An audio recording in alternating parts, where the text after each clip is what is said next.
Hi guys! Fourth day here in Jeddah. Yan. Time check, 12 p.m. in the afternoon. So we have to check out. And then we're going to the hospital. Yan. So final, today is the appointment actually. So pang fourth day namin ngayon. Magpapa 4D scan na tayo. And also, I will have to do the vaccines.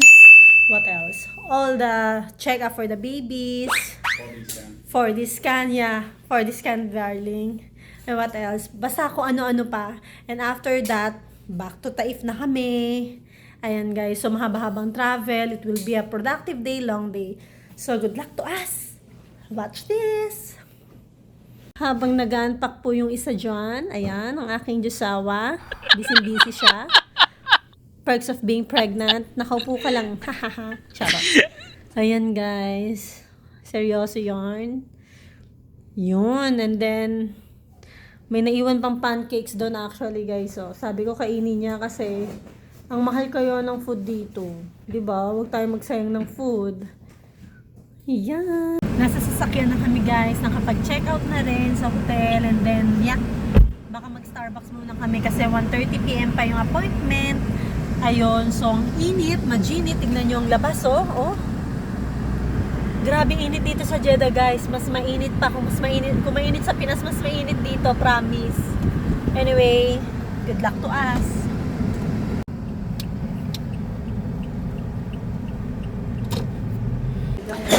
Ay, naku guys, wala silang decaffeinated coffee. So, ang meron ay ice cream. Ayan guys. So, mag-cheat tayo for today's video. Chocolate vanilla ice cream. Para lang, sabi kasi nila, para makita si baby. So, kailangan medyo kumain ka ng sweets.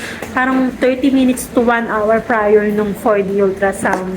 So, good luck. Sana makapag-operate si baby for today's video. Copy naman siya.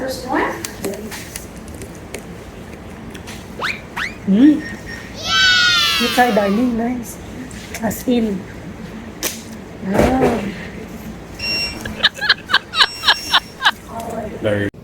Ayan nga't nandito na kami sa third floor sa OBGYN department. Ayan guys. At syempre, sa wakas at tatawag na rin si Buntis. Next patient please. Charot. Anyway, sobrang busy nila pero ganun pa man. Ay, sige lang. Kasi after nito, magbabiyahe na naman kami pabalik ng Taif. Ayan na nga't nakasalang na si Buntis. Alam nyo ba guys, unfortunately, wala yung sonographer na gagawa ng 4D para kay baby. Kaya pagbalik na lang namin after 2 weeks, ayan. Kaya hindi ako masyadong happy. Sa totoo lang guys, masyadong excited na kami talaga makita si baby actually.